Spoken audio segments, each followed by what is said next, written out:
안녕하세요. 자, 오늘은 140쪽 나갈 차례죠. 부동산 거래 정보망. 그 141쪽의 부동산 거래 정보망 운용도를 보십니다. 운용도. 141쪽. 인터넷을 통한 거래 시스템이에요.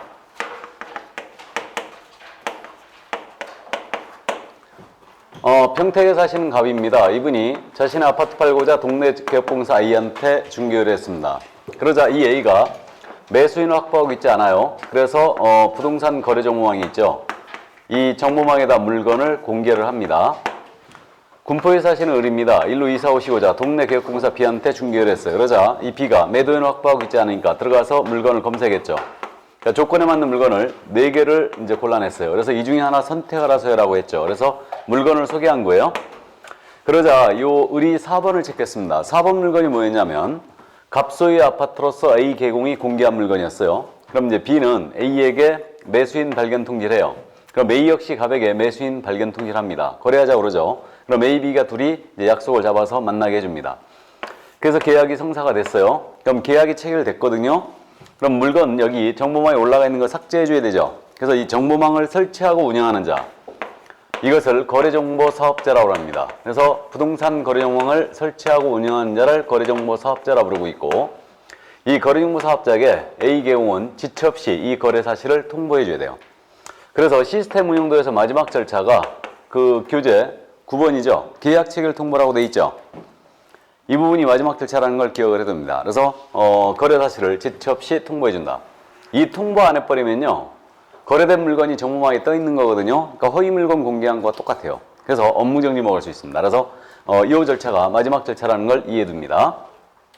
그럼 이 정보망 이용 과정을 봤는데, 이 부동산 거래망이란 뭐냐면요, 이거는 개업공사가 물건을 공개하고 개업공사가 들어가서 물건을 검색하고 개업공사들끼리만 서로 정보를 주고받고 있죠. 그래서 부동산 거래 정보망은 개업공인중개사 상호간이라는 거죠. 개업공사 상호간 중개대상물에 관한 정보를 교환하는 시스템이지 개업공사와 중개의뢰인 간의 정보 교환 시스템이 아닙니다. 그래서 그 점을 꼭 명심하셔야 돼요. 그래서 만약에 부동산 거래 정보망 관련해서 중개의뢰인이란 말이 지문에 떴어요. 그러면 이 지문은 이유불문 틀렸습니다. 그래서 거래정보사업자와 정보망 관련해서는 중개의뢰인이란 말 한 번도 안 나와요. 그러니까 개공들끼리만 정보를 주고받는 시스템입니다. 그래서 이 우리법이 정하는 정보망이라는 것을 여러분들은 볼 수가 없습니다. 이거는 그래서 개공들끼리만 정보 교환 시스템이니까 이 점을 꼭 이해해 두시고요. 그럼 정확하게 얘기하면요, 우리법이 정하는 정보망이라는 것은 거래정보사업자로 국토교통부장관에게 지정을 받아요. 그래서 국토교통부장관에게 지정을 받은 자가 운영하는 정보망만을 말하는데, 이 정보망이 바로 이제 우리 한국공사협회에서 한방이란 부동산 거래망을 운영하고 있어요. 이 한방이란 말이 한국공인중개사협회 회원의 방이란 뜻이래요. 이게 기억이 났습니다, 이제. 그래서 이게 한방이에요, 이름이. TV 광고도 나오고 있죠. 그래서 한방 부동산 거래망, 이게 바로 우리 법이 정하는 정확한 정보망이에요. 근데 실무적으로는 이 한방보다는요, 그 지역별로 이렇게 그 사설 정보망을 훨씬 많이 쓰고 있다고 그랬어요. 그래서 지역별로 이렇게 단체를 구성하죠. 우리 평택에도 이게 있다고 그러던데, 그래서 지역별로 이렇게 이제 단체를 구성해서 자기네들끼리 이 시스템을 운영하고 있거든요. 이것이 사설 정보망이에요. 그래서 사설 정보망인데, 요 전국적으로 뭐 큰 업체가 뭐 T업체나 L업체 이런 데들이 있는데 이걸 많이 쓰고 있습니다. 그러면 거래정보사업자로 지정을 받지 아니한 자가 이렇게 시스템을 운영한다 해서 위법이냐? 이건 위법 아니에요. 그래서 사설 정보망 운영한다 해서 이건 위법이 아니고, 이건 전기통신사업법이 일단 규제를 합니다. 우리 법이 규제하는 거 아니에요. 다만 이들이 이렇게 시스템을 운영하면서 만약에 불공정 거래 행위했어요. 그럼 불공정 거래 행위의 대표적인 예는 그겁니다. 진입을 막는다든가 탈퇴를 막는다든가 회원중개업소가 비회원중개업소 거래했을 땐 자격을 박탈한다. 이런 식으로 운영하면 이게 불공정 거래 행위가 되고요. 그럼 이런 불공정 거래 행위가 적발이 됐어요. 공정위에 적발돼갖고 만약에 공정거래위원회부터 이 개공이 시정조치라든가 또는 과징금을 받게 됩니다. 이걸 공정위로부터 개공이 맞게 되면요, 이것을 이유로 우리 등록관청은 직접 업무정지 때릴 수 있고요. 만약에 시정조치나 과징금을 2년에 2번 이상 받았잖아요. 2년에 2번 이상을 받으면 이때는 이 등록을 취소할 수도 있어요. 이게 그래서 이 정보망 자체에 대한 부분은 우리 법에 규제 안 하지만 정보망을 이용하는 과정에서 이런 불공정 거래에 의하면은 이제 등록 취소나 업무정지가 나갈 수 있다는 거, 이렇게 지금 현재 규제를 하고 있다는 걸 참고해 두십니다. 그래서 어쨌든 이것도 넓은 의미에서는 정보망이라 일단 볼 수 있는데 우리 법이 정하는 정보망은 정확하게 한 방만을 얘기합니다. 이것만. 그래서 이제 우리가 앞에서 정보망이 나왔었는데 앞에서 나온 정보망 어디서 나왔었냐면 우리 중개인의 업무지역. 지난주 공부했죠. 중개인의 업무지역 제한을 받고 있죠. 중개인은. 그래서 자신의 사무소 시도의 관할구역을 업무지로 하는데 다만 중개인이 정보망에 가입하고 이를 이용하여 중개한다면 그 업무지역 위에 건도 중개할 수 있다고 했는데 거기서 말하는 정보망 바로 이걸 얘기합니다. 이거예요. 다음에 이제 전속을 체결한 개공은 7일 내 정보 공개해야 되죠. 이때 정보 공개, 정보망 또는 일간신문에 할 수 있다고 했죠. 그러면 정보망, 거기서 말하는 정보망도 바로 이걸 얘기해요. 이걸 얘기하는 게 아닙니다. 그래서 일단 그 정도 참고해 두시고. 자, 그래서 이 정보망에 대한 내용은 일단 여기까지예요. 그래서 이제 우리가 정보망을 아는 내용은 여기까지 이제 알면 되고요. 그 다음에 실제로 이제 규정을 둔 것은 거래정보 사업자예요. 정보망을 설치하고 운영한 자다. 자, 그래서 그 정보망 이제 여기까지 해두시고 142쪽으로 바로 갑니다. 거래정보 사업자가 나오고 있죠. 그래서 거래정보 사업자가 나오고 있는데 의 부분이 있습니다. 그 밑에 의 부분 밑에가 바로 우리 법 24조가 실려 있는 거예요. 자, 그럼 조문 약간 읽어드립니다. 거래정보 사업자의 의 바로 밑에요. 국토교통부 장관은 밑줄이죠. 국토교통부 장관은 밑줄이고요. 개업공인인사 상호관, 개업공인사 상호관도 밑줄이에요. 부동산 매매에 관한 정보의 공개와 유통을 촉진하고 공정한 부동산 거래질서를 확립하기 위하여 부동산 거래망을 설치 운영할 자를 이자가 바로 거래정보 사업자예요. 이자를 지정할 수 있다. 지정할 수 있다의 밑줄이에요. 자, 그럼 이제 거래정보 사업자로 들어왔는데 거래정보 사업자는 지정이라는 표현을 썼네요. 그래서 이제 지정권자는 국토교통부 장관에게 이제 권한이 있고요. 거래정보 사업자를 국토부 장관은 일정 수 이상을 지정해야 된다 아니죠?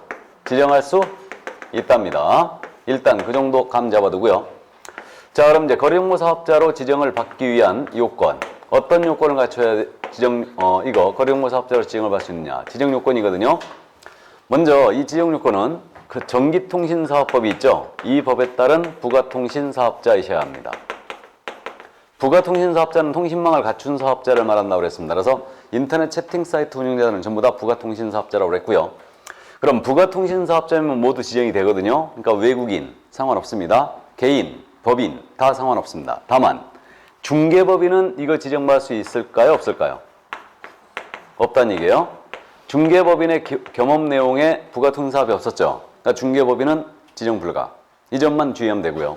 그 다음에 이 정보망에 가입 비용 신청한 개공의 수가 500명 이상은 돼야 돼요. 그리고 이들을 분산 요건 필요한데 이거 2개 이상의 시도입니다.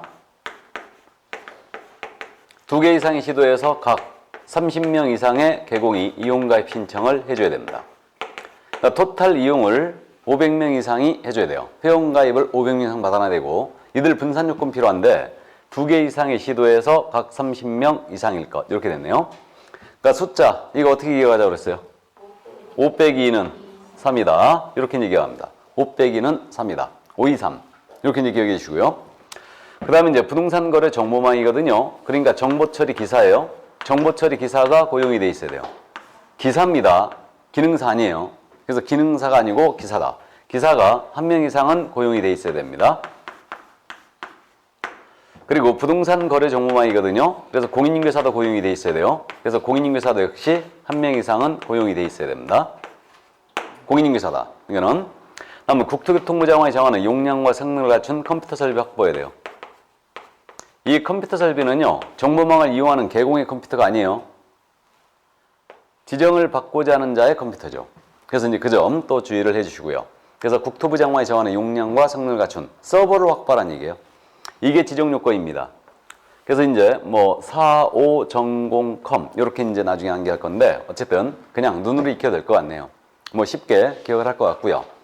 자, 이제 지정 요건 갖췄어요. 그럼 지정을 이제 신청을 합니다. 그럼 지정 신청을 일단 누구한테 해야 되냐면 당연히 국토부 장관에게 해야 되겠죠. 그래서 국토부 장관에게 지정을 신청합니다. 이때 이 지정 신청서에다가 첨부할 서면은요. 지정 요건을 증명하는 서를 그대로 첨부해야 돼요. 요건 증명서들을 그대로 첨부하는데 그럼 부가통신사업자 신고서를 제출하였음을 입증할 수 있는 서류. 부가통신사업자 신고증 사본 같은 거 내라는 얘기예요. 이거 내라는 얘기고 다음에 500명 이상의 가입비용 신청할 때 신청서 냈겠죠.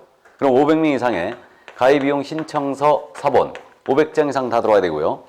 이 신청서가 가짜로 작성되면 안 되죠. 그러니까 중개사무소 개설 등록증 사본이 500장 이상 전부 다 들어와야 돼요. 이거 사업자 등록증 사본 아닙니다.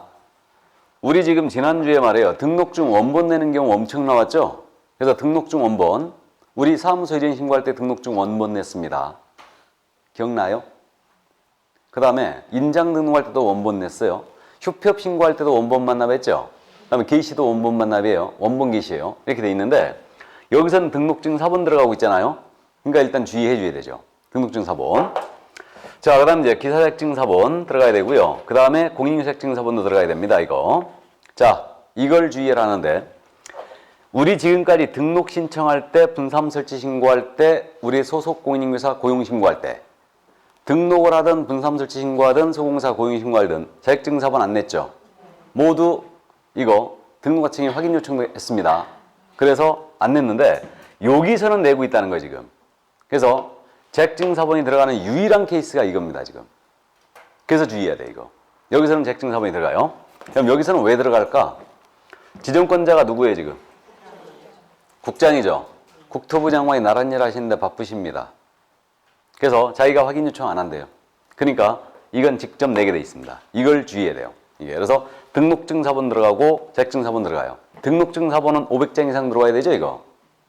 그 다음에 이제 자격증 사본 한 장 들어와야 됩니다. 그 다음에 컴퓨터 설비 증명 서류 들어오셔야 돼요. 그래서 요게 바로 이제 지정 요건, 이제 지정 신청할 때 내는 서류들인데 법인 득기사항 증명서는 우리 법상 내는 경우 없다고 그랬죠.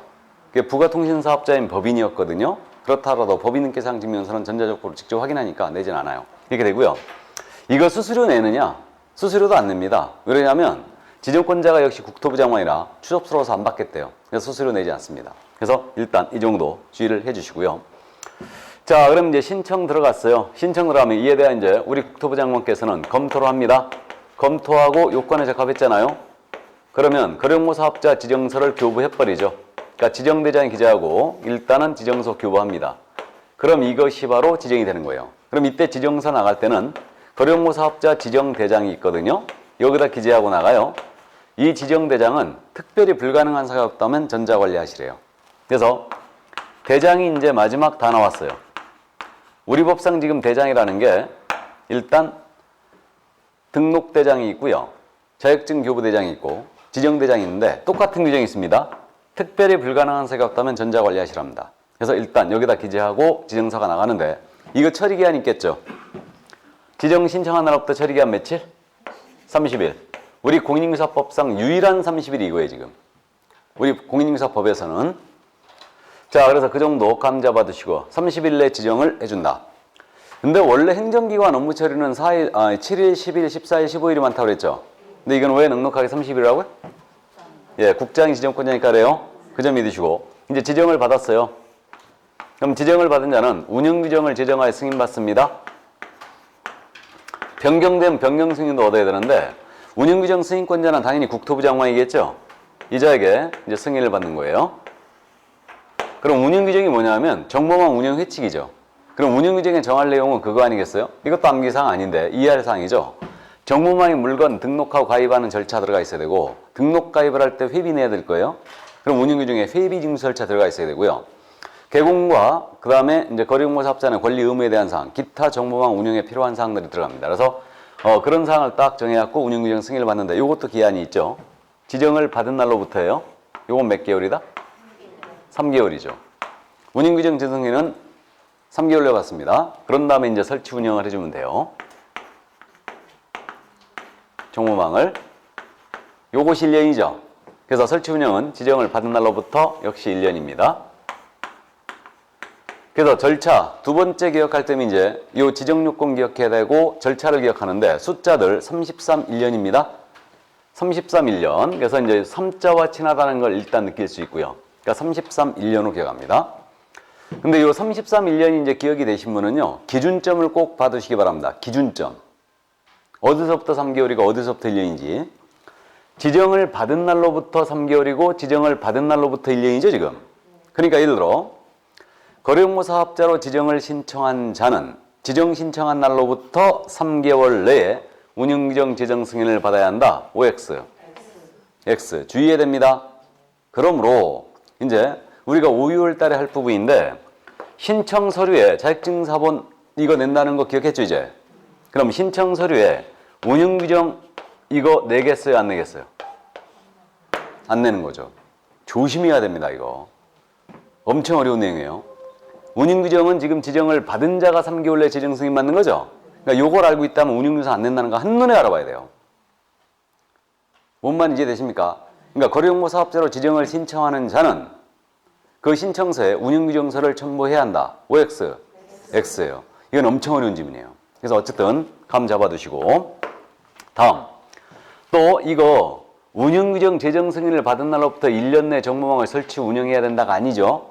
지정을 받은 날로부터 1년입니다. 뭔 말인지 감 잡았죠?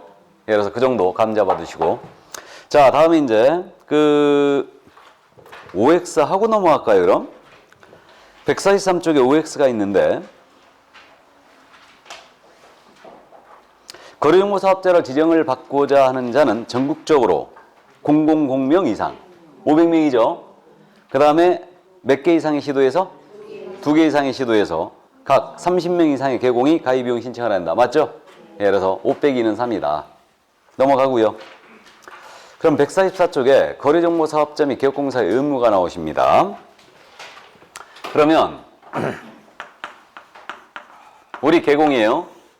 거래정보 사업자입니다. 이들의 의무에 대한 사항인데 거래정보 사업자께서는 개업공사로부터 의뢰받은 물건에 한하여 공개하셔야 됩니다. 개공이 아닌 자로부터 물건 의뢰받아 공개하면 안 돼요. 다음에 의뢰받은 내용과 다르게 당연히 공개하면 안 되고 개공사에 따라 차별적으로 정보를 공개해주면 안 돼요. 공평하게 공개하라. 바로 이 얘기입니다. 그 다음에 우리 개업공사는 말이에요. 이 정보망에 대하고 물건을 거짓된 내용으로 공개하면 안 되겠죠? 거짓 공개 금지. 근데 실무적으로 거짓 공개 많이 한다고 그랬죠?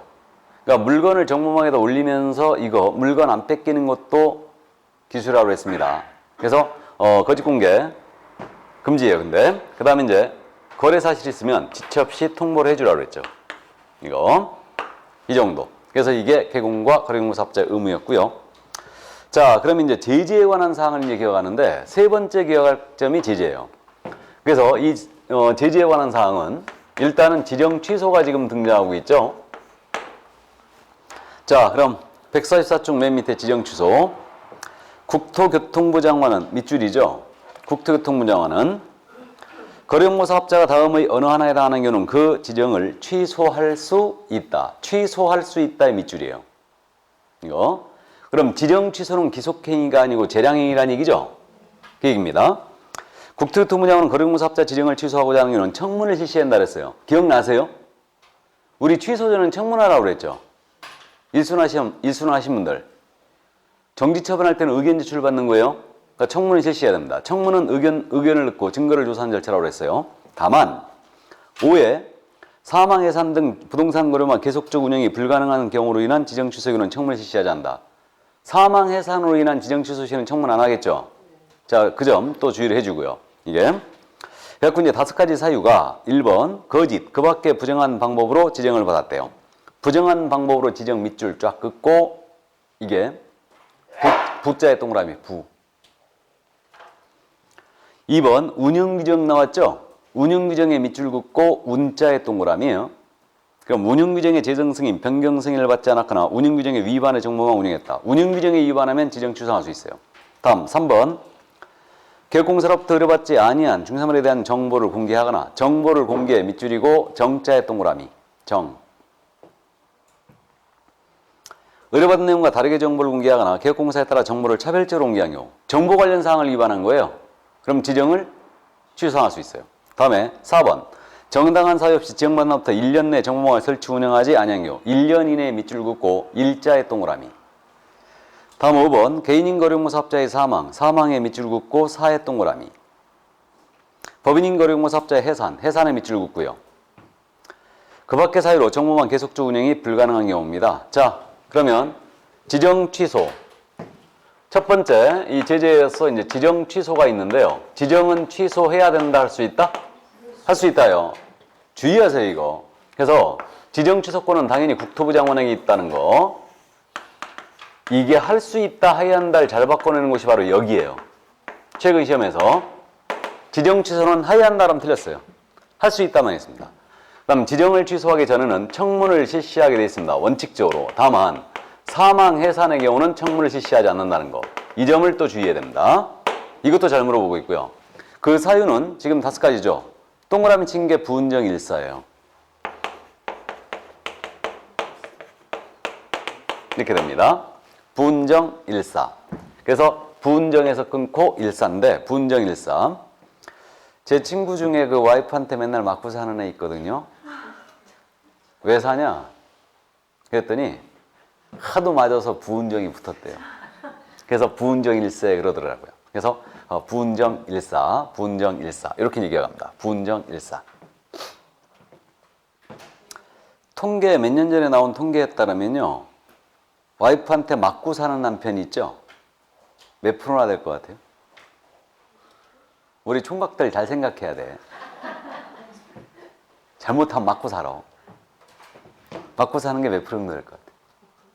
5%? 물론 연령대별로 차이가 있지만 전체 통계로 봤을 때 훨씬 높습니다. 5%보다. 예?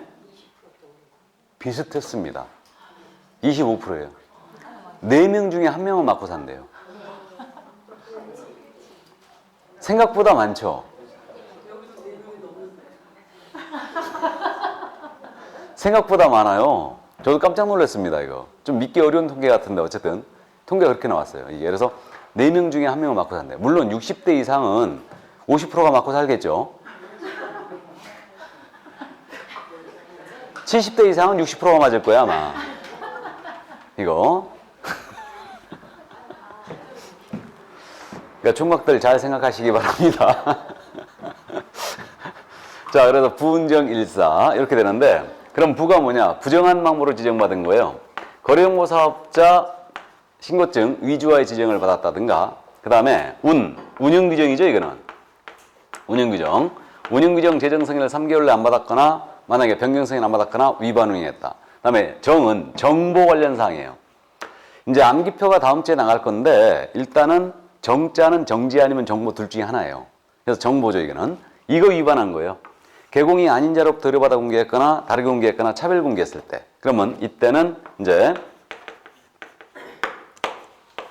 지정을 취소할 수 있고요. 그 다음에 1년 내 설치 운영 안 했다. 정당한 사유 없이.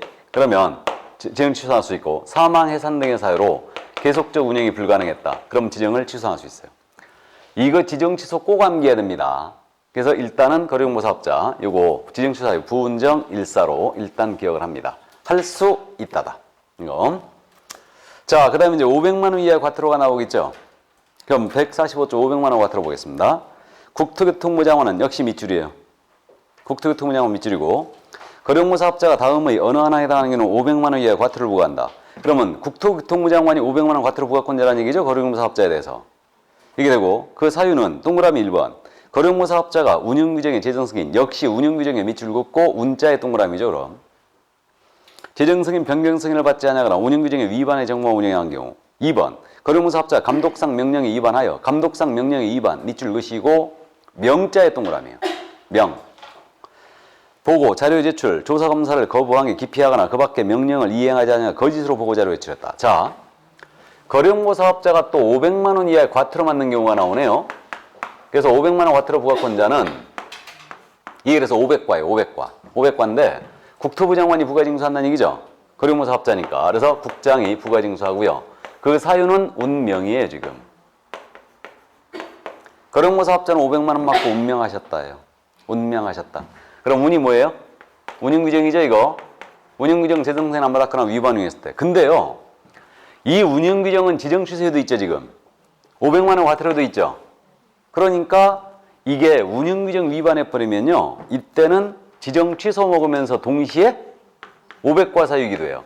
이게 우리 과목에서 유일하게 행정처분인 지정 취소와 과태료인 질서벌 같이 나가는 케이스예요. 이게 유일해요. 이게. 그래서 일단 이렇게 되는데 근데 참고해 두세요. 이런 건 잘 묻지 않아요. 너무 어려워서. 그래서 어쨌든 참고해 두시고 그다음 이제 명은 감독상 명령 위반이라고 그랬죠. 그래서 국토부 장관이 거래공모 사업자에 대해서 업무 보고 명령 내렸어요. 자료 제출 명령 내렸습니다. 소속 공무원 버려갖고 조사 검사 들어갔어요. 이게 감독상 명령이거든요. 근데 이걸 위반했다. 그러면 감독상 명령에 위반하면 역시 500만 원 이하가 들어옵니다. 이 정도. 자, 그 다음에 1년 이하의 적 또는 1,000만 원 이하의 벌금이 있죠. 이거. 거래공모 사업자가 개업공사업도 의뢰받지 아니한 중개사물에 대한 정보를 공개하거나 의뢰받는 내용과 다르게 정보 공개나 차별 공개했다. 정보를. 그럼 1-1이죠, 지금. 이거 아니에요, 지금. 이거. 거래공모 사업자가 그러면 정보 관련 사항을 위반해버리면 이때는 지정 취소 먹으면서 몇 년? 1년 이하의 징역이에요, 이거. 이겁니다. 그럼 개업공인인계사가 위반하면 어떻게 되느냐? 개업공사는 거짓 공개하면 안 된다고 그랬죠. 물건을. 그 다음에 거래사실 있으면 직접 통보하라고 그랬죠. 그럼 이것은 업무정지죠. 중개업무 관련 사항이니까. 업무정지. 개업공사는. 그래서 개업공인인계사가 정보 관련 사항을 위반하면 업무정지. 거래정보 사업자가 정보 관련 사항을 위반하면 지정 취소의 1-1이에요. 이게. 그래서 일단 여기까지 제재 같이 이제 이해를 해 두시고요.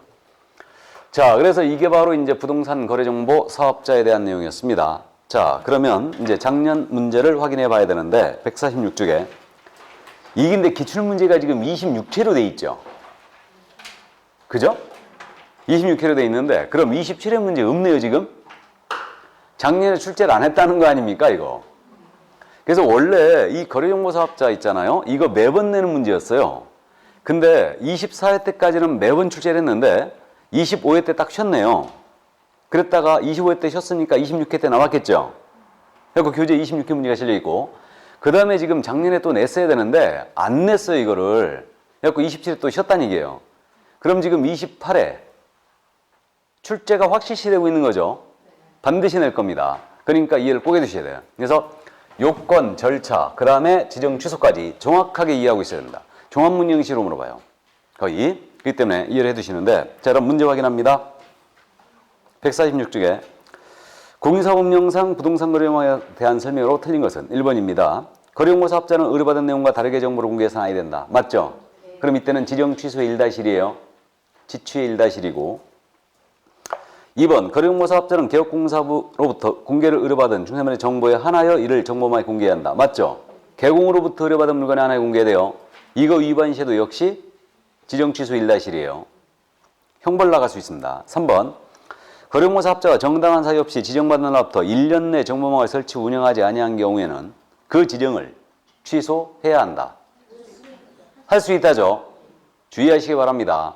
할 수 있다 해야 한다 잘 바꿔낸 것이 바로 여기에요. 그러니까 지정 취소는 할 수 있다만 있다는 거. 그래서 3개월 내 운영 규정 승인을 안 받았거나 만약에 1년 내 설치 운영 안 했잖아요. 그럼 이건 전부 다 지정 취소 사유예요. 지정을 취소할 수 있고요. 3개월 내 운영 규정 승인 안 받은 이거 500과의 사유이기도 합니다. 자, 그래서 3번 정답 됐고 4번 거래용모 사업자는 지정받는 날부터 3월 내에 정보망의 이용 정보 제공 방법 등에 관한 운영 규정을 정하여 국토부 장관의 승인을 얻어야 한다. 지정받은 날부터 3월 국토부 장관의 승인. 다 맞죠? 5번 질문. 개업공사는 당해 중개사물의 거래가 완성된 때는 지체 없이 이를 당해 거래용모 사업자에게 통보해야 한다. 맞죠? 안 하면 업무정지. 지정 신청서는 뭐 특별한 내용이 없네요. 넘어가죠. 자, 그래서 5장 중개계약과 정보망이 끝났고요. 이제 개업공사 등의 의무로 들어갑니다. 이거.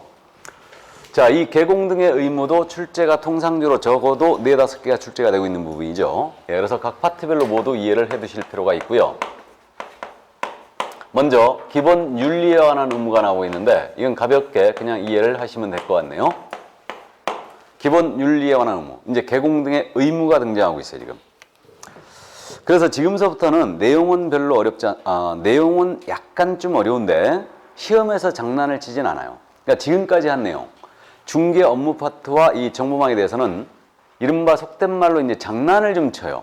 그러니까 내용은 쉬운데 장난을 좀 치고 지금부터 하는 이 의무는 내용은 약간 어려워요. 약간 어려운데 장난치는 부분이 아니에요. 정통 이론을 물어봅니다. 여기는. 그렇기 때문에 크게 어려운 점이 없이 알고만 있으면 맞출 수 있는 부분이에요. 자, 그럼 기본 윤리에 관한 의무로서 법제 29조를 읽어봅니다. 1항이에요. 개업공사 및 소속공사는 밑줄이죠, 이제. 개업공사 및 소속공사 밑줄이고 전문 직업인으로서의 품위를 유지하고, 품위를 유지의 밑줄이죠. 신의와 성실로서 공정하게 중개하는 업무를 수행한다. 이것도 밑줄이에요. 신의 성실로서 공정하게 중개 관련 업무를 수행해야 한다. 두 가지 의무가 명시됐어요. 그럼 개공과 소공이 품위 지키고 신의 성실 공정중개하라는 얘기죠. 다음 2항입니다. 개업공사 등은, 등이란 말의 동그라미죠. 이법 및 다른 법률에 특별한 규정이 있는 경우를 제외하고는 그 업무상 알게 된 비밀을 누설하여서는 안 된다. 비밀을 누설하여서는 안 된다. 비밀 누설죄죠, 그럼. 개업공사 등이 그 업무를 떠난 후에도 또한 갔다 그랬어요. 갑니다. 그냥 가볍게 이해만 하시면 될 것 같은데요. 전문 직업인으로서의 품위를 지키시래요. 신의 성실로서 공정하게 중개행위를 하시랍니다. 의미를 모르셔도 돼요, 이거는. 이제 우리는 시험에 대비하니까 이걸 누가 부담하느냐만 주의하면 될 것 같네요. 그래서 개업공인중개사 및 소속공인중개사, 이들은 전문 직업인으로서 품위를 지키고 신의 성실로 공정중개하시래요. 그러면 이거 개공과 소공이 부담하는 의무니까 보조원은 이 의무가 없네요. 그럼 보조원은 품위 안 지켜도 됩니다. 맞죠? 막 가도 됩니다. 그래서 어쨌든 품위 지킬 의무가 보조원은 없는 거예요. 그래서 우리 법이 소공사를 명문으로 지금 현재 전문 직업인으로 보고 있는 거죠. 이게. 그러니까 소공사는 전문 직업이니까 분명히 품위 지키라고 했어요. 품위는 전문 직업인으로서 품격과 위엄을 얘기하고 일반적으로 상식 있는 태도를 얘기합니다. 그 정도 감 잡아놓고 신의 성실로서 공정하게 중개하래요. 그럼 우리 법에도 명문으로 신의 성실 원칙을 규정하고 있다는 얘기예요.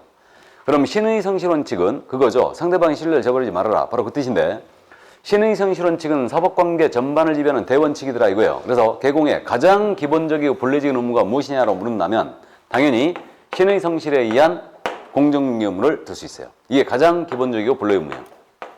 그래서 이 정도 참고해 두시고, 그 다음에 이제 우리 판례 태도거든요.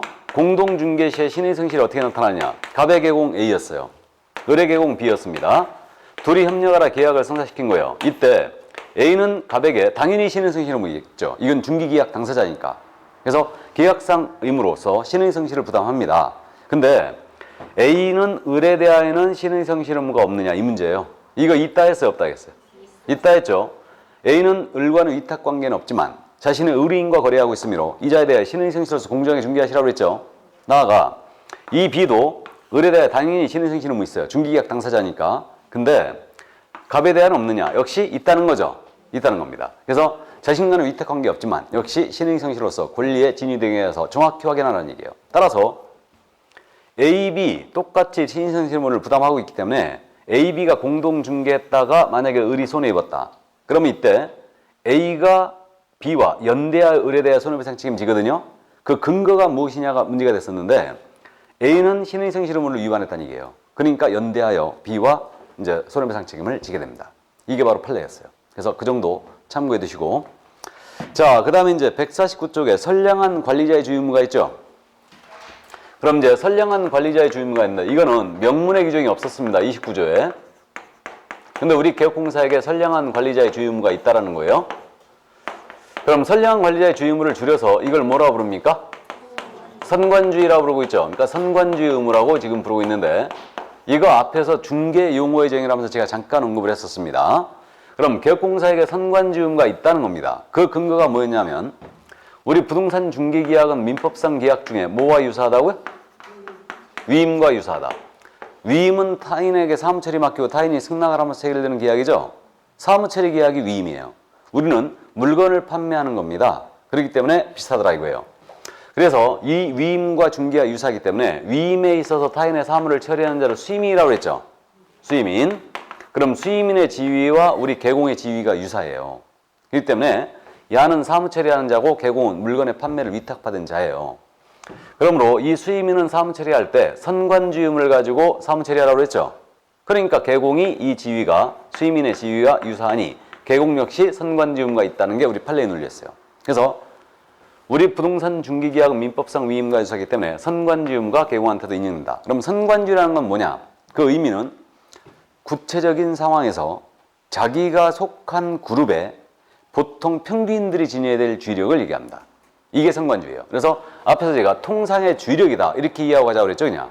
그래서 어느 정도 그럼 주의력을 요구하는 거냐? 이건 이제 그 사례 한 가지만 기억하면 된다고 그랬어요.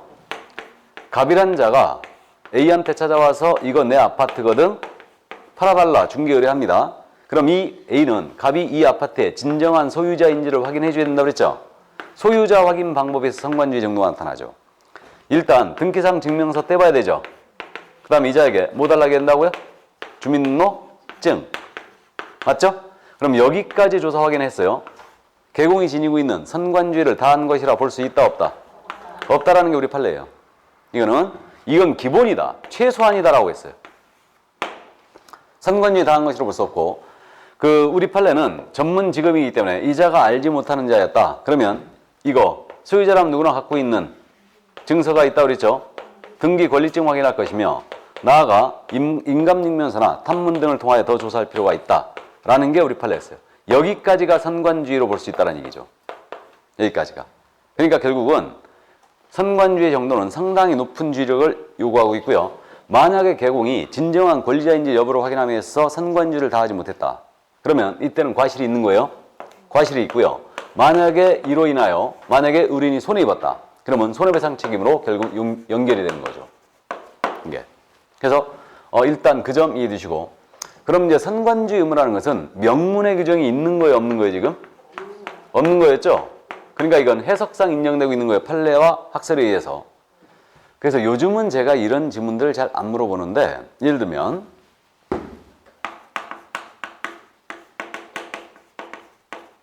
공인중개사법상 개업 공인중개사에게는 선관주의 의무가 인정이 된다.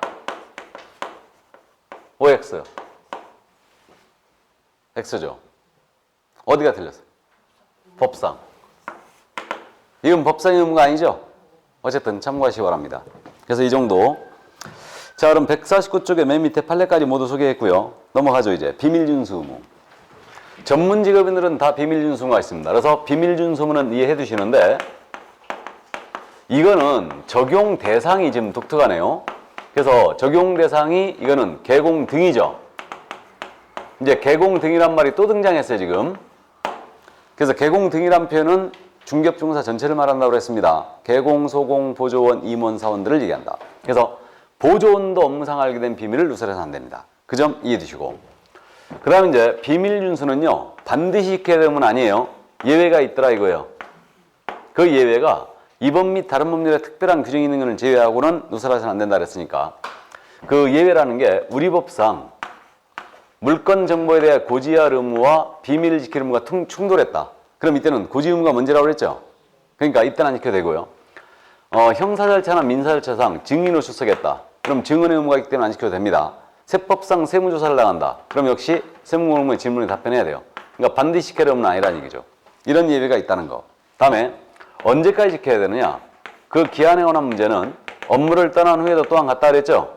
그러니까 이거는 죽을 때까지 지켜야 되는 의무입니다. 그래서 말씀하시길 좋아하는 우리 개공분들께서는 되도록이면 의뢰인의 비밀을 안 알도록 애쓰시라고 했어요. 그래서 이제 죽을 때까지 지켜야 되는 거고 마지막으로 이거 제재 꼭 기억해야 되죠? 1-1이죠. 그래서 비밀 누설죄는 1-1인데 반의사 불벌죄라는 걸 꼭 기억하고 있어야 돼요.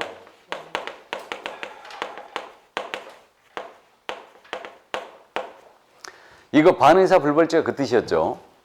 의사에 반하여 처벌할 수 없는 범죄예요. 이 의사가 우리 비밀 누설당한 피해자죠.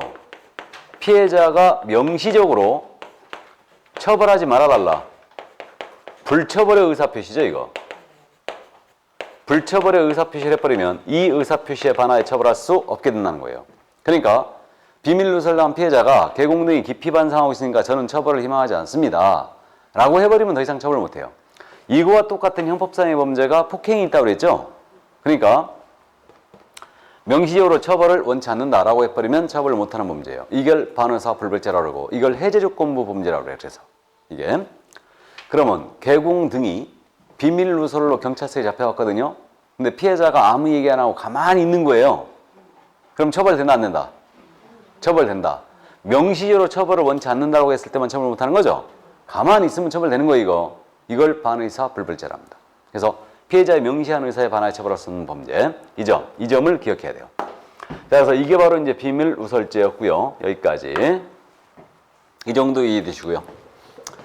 자, 그럼 이제 확인 설명 의무로 들어갑니다. 151조. 이거. 확인 설명 의무는 지금 현재 거기 그 출제 빈도를 보면 또 22회, 23회, 24회, 25회, 26회 계속 나왔죠.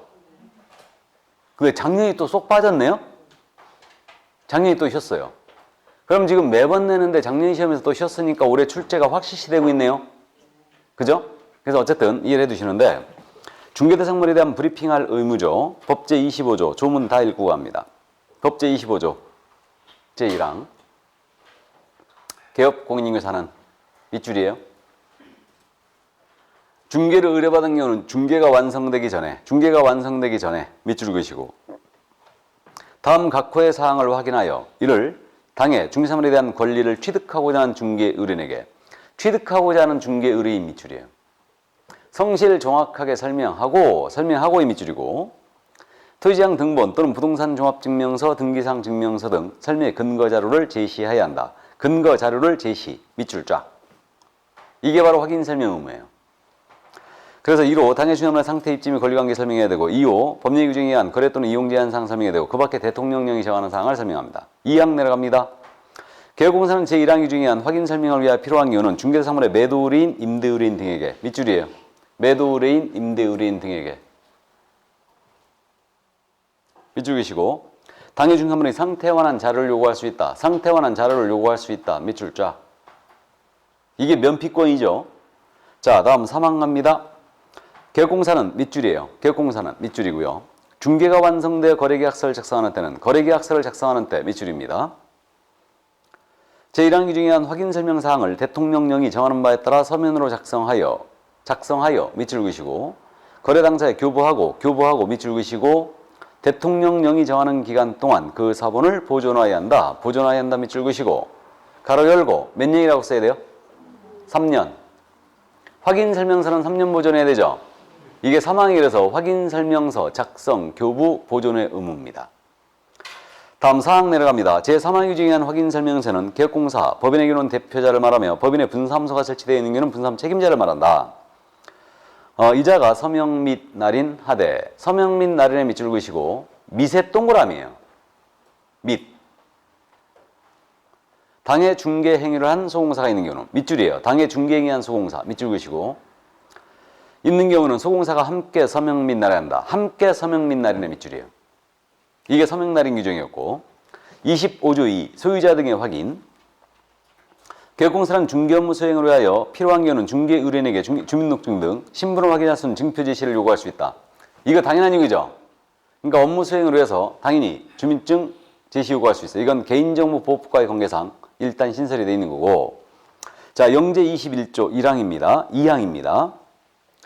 개업공사는 매도 의뢰인, 임대 의뢰인 등이 법제 25조 제2항의 규정에 따른 중개사물의 상태에 관한 자료 요구에 불응한 경우에는 밑줄이에요. 상태에 관한 자료 요구에 불응한 경우 밑줄 그시고 그 사실을 매수 의뢰인, 임차 의뢰인 등에게 설명하고 밑줄이에요. 매수 의뢰인, 임차 의뢰인 등에게 설명하고 밑줄 그시고 제3항의 규정에 의한 중개사물 확인 설명서에 기재해야 한다. 확인 설명서에 기재 밑줄입니다.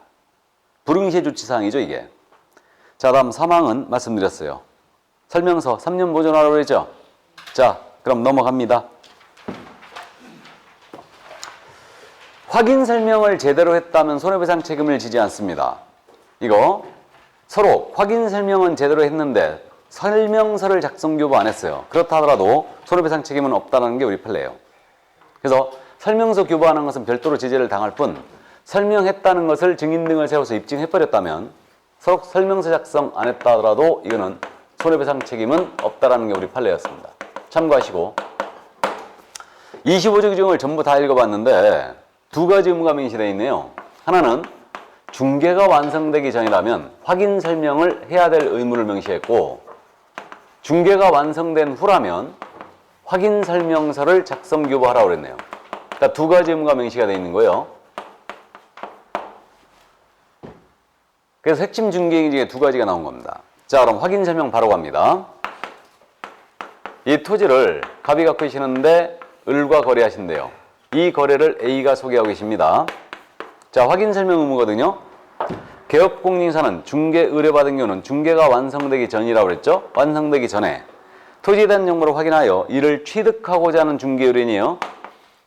취득하고자 하는 중개 의뢰인에게 성실 정확하게 설명을 하고 엔드죠. 그 설명의 근거 자료를 제시해야 한다 그랬어요. 그래서 이걸 밑줄 쭉쭉쭉쭉 그어놓은 이유가요. 밑줄 친 부분을 주의하라는 얘기입니다. 이게 그걸 바꿔내는 걸 조심해야 돼요. 그럼 일단 확인 설명 의무의 주체는 개공으로 출발했으니까 개공이 의무의 부담자죠. 근데 이것을 우리 소공사 확인 설명할 수 있죠. 용어의 정의, 그 다음에 자격정지 사유를 봤을 때 소공이 할 수 있어요. 의무 자체는 개공이 부담합니다. 의무 자체는. 근데 보조는 확인 설명할 수 없습니다. 그 다음에 언제까지 하라고요? 전, 중개 완성 전이에요. 그 다음에 취득 의뢰를 하라고 그랬어요. 그 다음에 설명을 하고 말로만 하면 안 돼요. 근거 자료까지 제시해야 된다.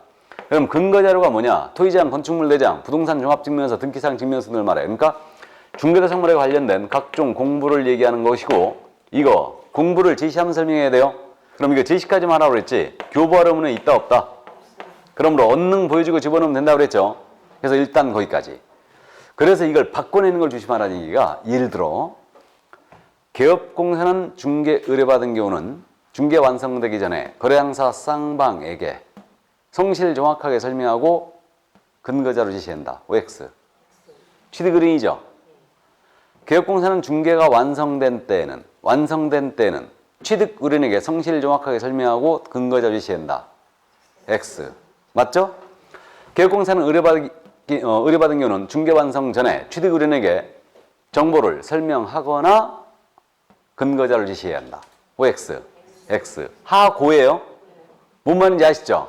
그러니까 확인 설명 가지고 장난치잖아요. 이거 여러분들 엄청 속아요. 근데 다행히 요즘은 그 정도까지는 안 갑니다. 근데 9월 달엔 저는 반드시 연습시킵니다. 이거. 자, 그럼 어떤 사항을 브리핑이 나가야 되느냐? 이게 확인 설명 사항이에요. 그래서 이제 확인 설명 사항으로 들어갑니다. 교재 153쪽에 확인 설명 사항 박스로 돼 있죠? 자, 그럼 이거 이제 지난 수란 때 우리가 동그라미 치면서 암기하자고 그랬죠? 근데 왜 책이 깨끗해? 이 시간에 딱 빠졌구만.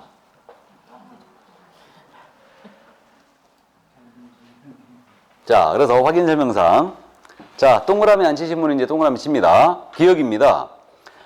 중사물의 종류, 소재지, 지번, 지목, 면적, 용도, 구조 및 건축료 등 중사물에 대한 기본적인 사항 설명해야 돼요. 기본적인 사항에 밑줄 그으시고 기에 동그라미, 기. 니은, 소유권, 전세권, 저당권, 인사권 및 임차권 등 중사물의 권리관계 설명해야 됩니다. 권의 동그라미, 권. 권리관계 밑줄 그으시고 권. 다음에 디귿, 거래 예정 금액 밑줄 그으시고 거의 동그라미, 거. 다음에 중개보수 및 실비금액과 산출내역 그랬는데요. 중개보수 밑줄 그으시고 수의 동그라미, 수. 그리고 산출내역에도 밑줄 그어놓으세요. 금액뿐만 아니고 산출내역 모두 설명해야 되고, 다음 리을, 토지이용계 공법상 거래기준 및 이용제한에 관한 사항 설명해야 돼요. 공법상 제한에 관한 사항 밑줄 그으시고, 그리고 공의 동그라미, 공. 다음에 수도전기, 가스, 소방, 열공급, 승강기 및 배수 등 시설물의 상태 밑줄 그으시고 시의 동그라미, 시. 다음 벽면 도배 상태 모두 밑줄 그으시고 면의 동그라미, 벽면할 때 면. 다음 일조, 소음, 진동 등의 환경조건 설명해야 돼요. 환경조건에 밑줄 그으시고 환의 동그라미. 다음 이응, 도로 및 대중교통수단과 연계성, 시정학교 등과의 근접성 등 입지조건에 밑줄 그으시고 입지할 때 지, 지의 동그라미. 다음 지읒, 중개사물에 대한 권리를 취득함에 따라 밑줄 그으시고 부담할 조세의 중립 세율, 조세의 중립 세율에 밑줄 그으시고 조세할 때 세의 동그라미, 세. 자, 확인 설명사항 동그라미 쳤습니다. 암기하자는 뜻이죠. 그럼 이제 중사물에 대한 확인 설명사항인데 이거 운명이자 숙명적으로 암기하시라고 그랬어요. 10가지거든요. 동그라미 친 게. 기권, 거수, 공시면, 환지세. 이렇게 됩니다. 길기 때문에 리듬을 타야 된다고 그랬는데 기권, 거수에서 끊고 공시면에서 끊고 환지세예요. 기권, 거수, 공시면, 환지세. 기권한 사람은 거수를 하여 공시하면 환지세를 면해주겠다는 뜻이에요. 그래서 기권, 거수, 공시면, 환지세 이렇게 이제 암기하는데 기는 기본적인 사항, 소재지, 면적, 구조, 용도를 말합니다. 이때는 대장을 제시하면 설명해야 돼요. 권리관계 사항이죠. 이때는 등기상 증명서를 제시하여 소유자가 누군지, 저당은 설정돼 있는지 설명해야 돼요. 그러면 여기서 만약에 근저당이 잡혀 있다. 근저당이 잡혀 있으면 이 근저당에 대해서는 채권 최고액은 설명해야 되죠. 근저당권자가 누군지도 설명해야 되죠.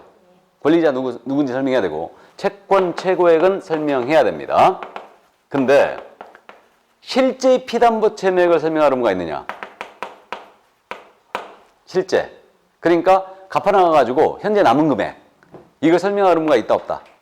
없어요. 없다라는 게 우리 판례예요. 그러니까 근저당에 잡혀있는 거는 채권 최고액만을 설명하면 되고 뭐 될 뿐 실제 피담보 채무액과 조사 확인에 알려주는 건 없다. 그러나 만약에 실제 피담보 채무액을 조사해 알려줄 때는 정확하게 선관주를 다하여 조사한 다음에 고지를 해야 한다 라고 했어요. 그러니까 만약에 임대인의 말만 믿고 잘못된 내용을 고지하여 손해피게 되면 그때는 그 임차인에 대해 손해배상 책임이 있다는 게 우리 판례입니다. 그러면 생각을 해보면요. 우리 임대차 중개할 때 말이에요. 임차인 쪽에서 근저당 잡혀 있잖아요. 주택은 대부분. 그러면 물어보잖아요. 꼭 실제 채권 최고에 잡혀 있는 게 지금 현재 4억이 잡혀 있어. 그래갖고 임차인이 물어봅니다. 잡힌 지가 좀 됐으니까 현재 얼마 남았대요. 물어보잖아요. 그럼 결국은 이거 알려주는 건 없죠. 물어보니 대답은 해야 되죠. 그러니까 임대인 말이 뭐 2억 남았답니다. 이렇게 고지한다는 얘기죠. 근데 사실과 달랐어요. 나중에 이게 실제로 한 4억 남아가지고 이게 경매로 넘어가고 임차인이 보증금을 날리게 됐다. 그러면 그 책임이 있다라는 거죠. 뭔 말인지 이해되세요? 그럼 결국은 꼭 물어보니 은행에 조회를 해야 되죠, 그럼. 채권자에게. 근데 알려달라고 하면 알려주죠, 안 알려줘? 안 알려주죠. 물론 알려주는 담당자도 있어요. 내가 개공이다. 이거 중개 의뢰 받았는데 임대차 중개한다. 이거 알려달라. 그럼 이제 신문 확인하고 알려주는 담당도 있어요. 이게 있는데 대다수는 안 알려줍니다. 개념보호법 때문에. 그럼 결국은 어떻게 하라는 얘기냐? 우리 대판에 이건 확립된 태도인데 성관주의 다 하라고 그랬죠 지금? 그러니까 결국 거짓말하는 소리 아니야 이거. 물어보면 아무도 없는 데서 2억 남았대요.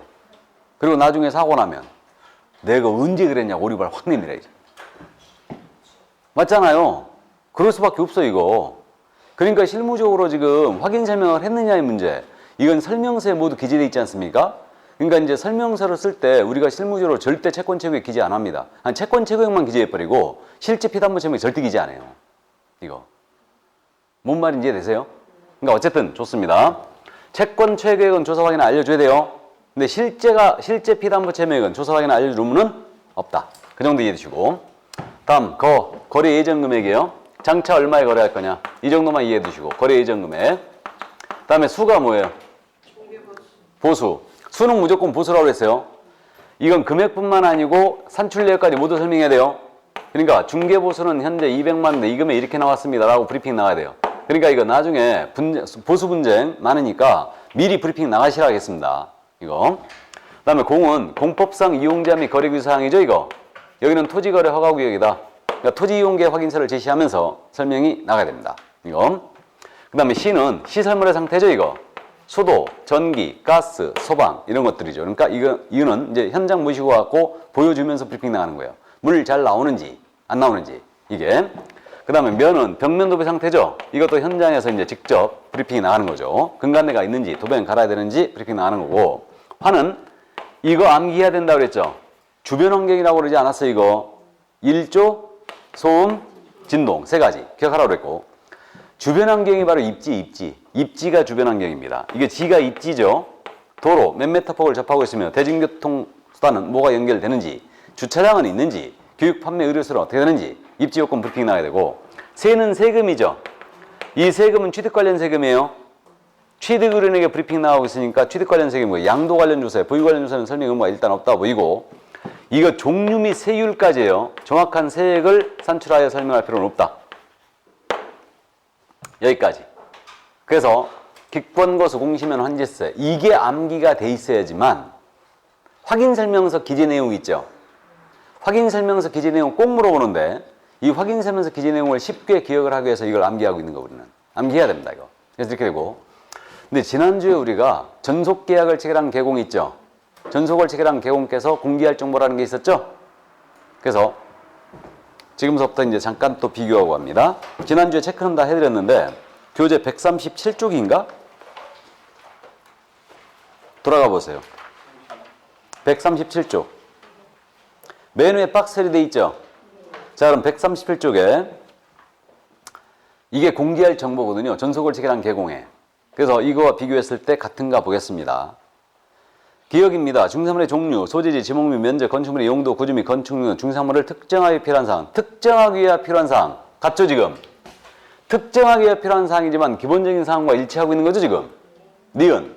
벽면 도배 상태죠? 일치하고 있죠, 완전히? 이거. 디귿이. 디귿. 도로. 수도, 전기, 가스, 소방, 열공, 시설물의 상태죠, 이거? 오폐수가 들어가 있지만 시설물의 상태, 이거 일치하고 있고요. 그 다음에 리을이, 도로, 대중교통수단, 이거죠? 입지 조건이죠? 일치하고 있습니다. 그 다음에 일조소음, 진동등 환경 조건, 일치하고 있죠? 자, 다음 미음입니다. 소유권, 전세권, 저당권, 시사권, 이거죠? 권리관계에 관한 사항, 일치하고 있죠, 지금? 권리관계 일치하고 있습니다. 다만 각 권리자의 주소문의 인적사항에 대한 정보는 공개하지 않아야 된다. 이거 밑줄 그어져 있죠? 그럼 인적사항에 대한 정보는 공개 금지에 지금 차이가 발생했죠. 자, 을에게 이 토지의 소유자가 갑인지 아닌지 브리핑 해야 돼, 안 해야 돼요? 확인 설명은 해야 돼, 안 해야 돼요? 해야 되죠. 근데 전속업자가 정보를 공개할 때는 소유자가 갑인지 공개하는 거 아닙니다. 공개 금지죠, 이거. 차이가 발생했어요, 지금. 다음, 공법상 이용자 및 거래규제 사항이죠. 일치하고 있습니다. 그 다음, 거래예정금액 일치하고 있죠. 및 공시지가 그랬죠. 공시지가 밑줄 그어져 있죠. 확인설명사항에는 명문의 규정으로 공시지가가 있어요, 없어요, 지금? 없어요. 근데 공시지가는 공개할 정보로 돼 있죠. 다만 임대차의 경우는 공시지가를 공개하지 아니할 수 있다 이랬어요. 이것도 밑줄 그어져 있죠. 그러면 지금 현재 보시면요. 여기 칠판 보시면 겹치는 부분은 제가 동그라미를 쳤고 틀린 부분은 메모가 했어요. 차이가 있는 부분은. 근데 확인 설명 사항에는 있지만은 공개할 정보에 빠져 있는 게 두 가지가 있죠, 지금. 수세가 빠져 있어요. 그래서 여백에 지금 메모 이렇게 돼 있죠? 처음 들으시면 이제 느낌 와요? 수세 제외라고 돼 있죠, 여백에. 이렇게. 그럼 확인 설명 사항과 공개할 정보 차이가 몇 가지 발생했어요? 네 가지. 인적상, 공시지가, 수세의 차이가 있잖아, 지금. 네 가지 나오면 항상 조심한다고 그랬어, 우리는. 난이도상. 다음 중 확인 설명 사항과 공개할 정보 중 차이가 없는 것은 무엇이냐? 1번 인적상, 2번 공시지가, 3번 중개보수 및 실비의 금액과 산출내역, 4번 취득 관련 조세 중임세율, 5번 입지 조건. 몇 번? 5번. 되기 쉽죠?